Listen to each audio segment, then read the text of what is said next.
Hey, how we doing guys? Gray here, and today we've got finals against Kurt for the BBR. Let's go ahead, get straight into this. You can see the teams on the screen. We are bringing Black Belt Gallade. Black Belt is to be able to 2-hit KO things like physically defensive Gastrodon and the Corviknight that didn't turn up. We've got the SKELEDIRGE with Power Herb, Solar Beam. Yes, 2 BBR finals back to back. We are bringing a Power Herb Solar Beam on to deal with a 4 times weakness to Grass. Last time it was Swampert, this time it's Gastrodon. Potential for Indo, I don't think it's the most likely, but it could show up. We are AV on the Iron Treads. This is just to be able to try and take hits from the Gengar and from the the Gardevoir and the Gengar. Too many G's on this team. Then we got our Tauros with Rocky Helmet. This is just pretty simply our switch into things like Slitherwing. If Haxorus was to turn up, then it'd be that as well. Chienpao. And then we have dual screens Glimora. This was actually really good in prep, because setting up the screens for Gallade to be able to click Soul's Dance. We are obviously having to deal with quite a lot of priority here. Potential Sucker Punch Chienpao, Mach Punch on the Breloom, and First Impression on the Slitherwing. So we are Triple Berry to try and live one of those. But anyway, let's go ahead and get into this. We're going to lead off with our SKELEDIRGE in this game, because I just felt like it had the best matchup against the majority of his team. There's very few things in this that I don't want to see. Because we are Power Herb Solar Beam, I will just click Solar Beam turn 1 against Gastro. We see that. However, we see Slitherwing as a lead, and maybe I should have thought a bit more about this, because Slitherwing lead means that I really don't want to stay in, because I don't want to be taking that Banded Earthquake. Low battery, turn 1, you love to see it. So we are going to switch out. I think there's a potential that he's just going to click U-turn, because I could be physically defensive. I originally was Air Balloon actually on this set, which was pretty much going to wall this, but he would have clicked U-turn regardless. So yeah, he clicks U-turn, does about just 30 HP, which is banded damage when I calced it, and we are going to take, we're going to do the Rocky Helmet damage, and we are going to see the Breloom come out, and here I just don't want to get spoiled on my SKELEDIRGE. I kind of look at my team and decide that if anything's going to be put to sleep, I guess Tauros is probably the best option. Sorry, we'll bulk up Endure so we can take more hits. Yeah, this is going to be like the best option, just simply because like this can still do Rocky Helmet damage whilst it's asleep.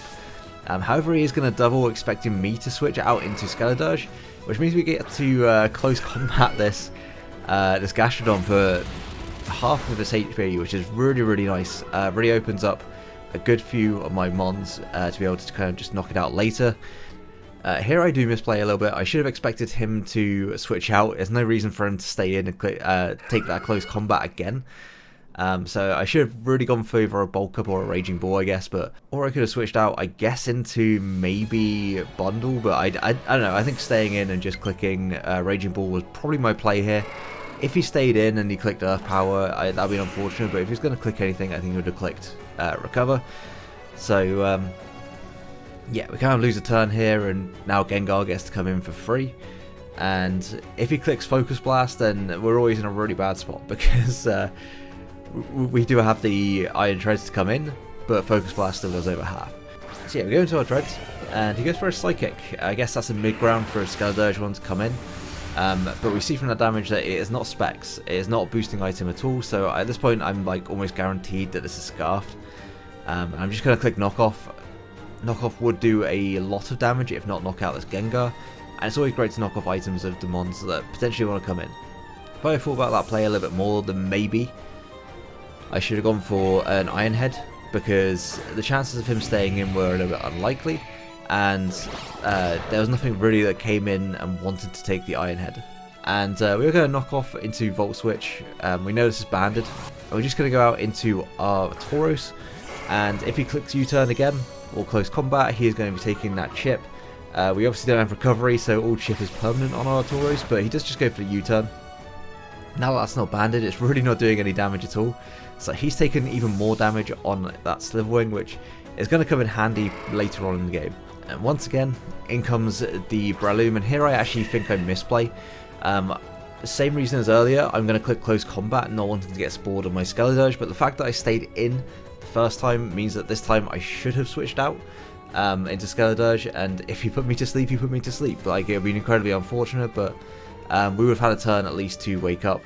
And yeah, we're going to click close combat. He's going to stay in. Here I'm just hoping that he clicks Spore instead. And we do get some very, very good damage off on this Breloom.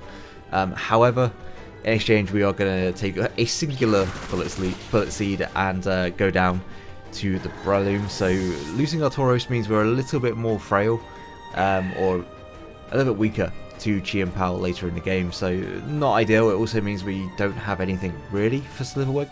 And here I misplay again. I go into Glamora, when really I should have just gone out into SKELEDIRGE, click Torch Song, because he wasn't going to preserve this at this low of health. And what I do, instead of knocking this out, I'm going to go ahead and take a lot of damage on my Glamora, which still had something it could have done in this game. So in exchange for the dual screens that we're going to get up, we are going to take a lot of damage on Glamora, and the potential for us to not even be able to click Memento and give that free setup to our Gallade. So yeah, we're going to click the light screen, going to get up the second screen as he clicks Bullet Seed, and as long as he doesn't get more than 3 hits, then we should still be fine. Unfortunately though, he does get 4, so our Glamora is going to go down. This is actually a really worst case scenario, because now I can't go into Gallade because I don't want to take a Shadow Ball from Gengar, and also I don't want to take a Moonblast from Gardevoir. But now, since we've got screens up, I kind of have to make the most of it, and I decided in the end, I think that SKELEDIRGE is going to be able to make the most of it. If he goes out into Gengar, then we will be able to take a Shadow Ball no problem, because we know that it's Scar. With that in mind, I misplay again. Once again, I misplay. I Terrastallize, which is kind of greedy in this situation. I don't need to Terrastallize, because like I said, Shadow Ball doesn't 2KO us here, and Terrastallizing opens up other things on his team, namely the Sliverwing to be able to click close combat, and also if the Chi and Pal has Sacred Sword, that is going to really, really hurt. My play here would have been just to click Torch Song, or should have just been to click Torch Song, start getting some boosts whilst the screens are up, so it makes it much, much more difficult for things to be able to come in. But instead, we're going to click Shadow Ball, the Gastrodon comes in, and we do get a Spadef drop. That's not going to matter because it is so low. And we are going to just click the Solar Beam, we're going to show the tech, and it turns out it has actually Rindo Berry, so I mean, it's probably a good job that I did get that damage off earlier on in the game. So he goes out into the Chi and Pal, and it's kind of a 50-50. Like, if I hadn't Terrastallized here, I would have Terrastallized at this point.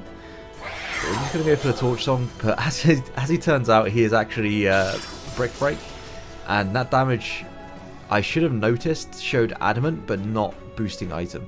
But in the game, I didn't actually notice that. Torch Song is not even going to do half. If I had Torch Songed earlier, obviously that would have been better damage. I would have done maybe like 60%. And here we are just going to end up sacking off our SKELEDIRGE. We don't know what item this is still, but it's a problem, and I don't really have a switch into it. So yeah, we are just going to go ahead and sack off SKELEDIRGE, which had a really good matchup against those last 3 mons, but less so once I Terrastallized and the screens are gone. Whilst I'm picking my move, my battery actually depletes on my Joy-Con, so I currently have to, I panic to try and find my Joy-Cons, my second Joy-Cons. I grab them quickly, put the other ones on charge, and these ones do drift, so hopefully that doesn't come into play.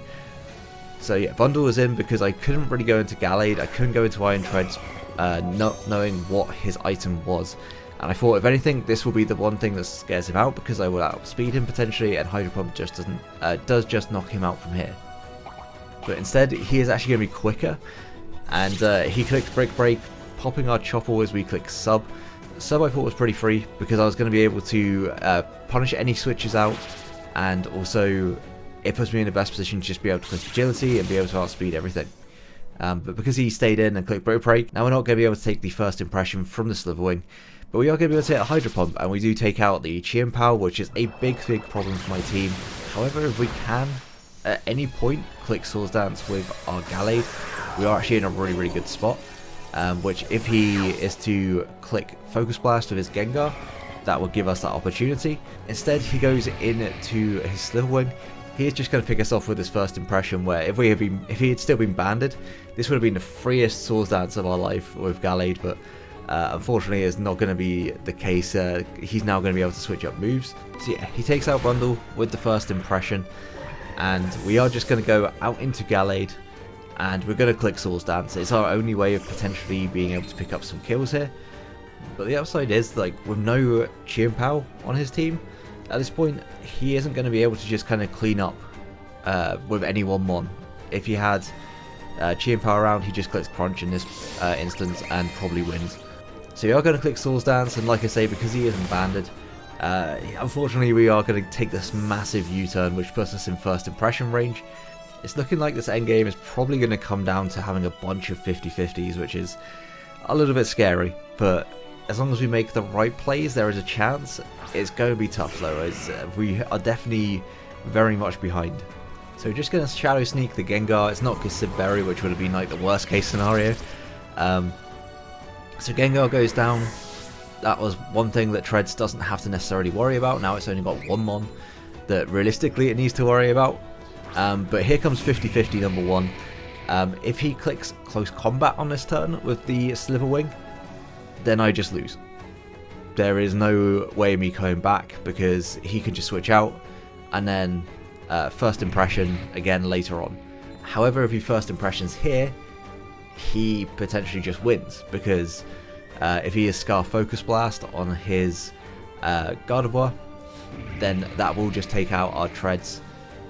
So it really puts us in this position where I've got to hope that he first impressions into my Iron Tread switch and not Close Combat. Close Combat probably even knocks out Gallade from here. At this point in time I didn't know I was quicker with my Gallade, but he does go for the first impression on the switch out into the Iron Treads, which means that I can click Iron Head. I very nearly click Volt Switch here, expecting the Gardevoir to want to come in, just so you can get that first impression again, and I thought if it's Scarfed Gardevoir, then it's going to be able to click Focus Blast, and that still puts us in a really rough spot. So, but we just end up going for the Iron Head, and here we get a massive flinch. This is going to be potentially game winning, but there was also other things that were taken into account that made this endgame really complicated that I'll discuss after the game. So we are able to take out the Sliverwing, and in comes Gardevoir. If this is Scarfed, then we should be able to take, I think, a Timid Focus Blast, and he can miss, but it's actually not Scarfed. I was kind of shocked about that. And he goes for the Trick Room, so yeah, Trick Room Gardevoir, kind of nuts. The Iron Head damage though means that it's always in range of the Shadow Sneak. I understand why he went for the Trick Room. That was kind of his play, was to just hope that I misplay and don't sneak or whatever, or I just double out into Gallade on that turn and he can punish that. He played off my choke basically, I think, at that point, or you want to show off the tech. Either way, we are very slowly going to click Shadow Sneak. Like I said, I got Joy-Con drift on these Joy-Cons, and we are going to be able to pick up back-to-back BBR championships. Let's fucking go. Yeah, so let's talk about that endgame where we get the flinch. And there was a lot of plays here that were not good. I did not play my best at all in this game. So yeah, with the flinch, it meant that it didn't end up being over 50-50 because he didn't actually click Close Combat on that turn. If he clicked Close Combat, then that flinch was huge because it meant there was I basically had no chance of winning that game. However, because he clicked U-turn, expecting me to not have Iron Head, I think was what he said, we have positioned an endgame to be 50-50 once again. Because he would have gone into Gardevoir, and I would have clicked Iron Head again. There's no doubt about it, I would have clicked Iron Head again. And if he Trick Rooms, then it leads to that 50-50 where if he clicks Focus Blast to try and take out my... If he clicks Focus Blast to try and take out my Treads, yeah, Gallade would have taken the Focus Blast and then would have Shadow Sneaked in return, and at that point he can... he would have clicked First Impression on the Iron Tread switching back in, so he couldn't click it again, he would have on one, and then I just sneak to kill it. But yeah, make sure to check out Kurt. His link will be down in the description below. He put up a hell of a fight, had an amazing season. We actually only managed to lose 2 games all season, being our week 1, and then a very close game against Dell in the mid-season. Amel smashed us week 1. And apparently that just kind of, ignited something that meant that I went on an incredible run towards the end of the season. But yeah, I'm going to get out of here. Like if you enjoyed the battle, subscribe, because, we won a championship in Gen 9. We've already cemented our place in the Champions of Paldea if it happens. We're already there. And yeah, until next one, have a great day, guys. Peace.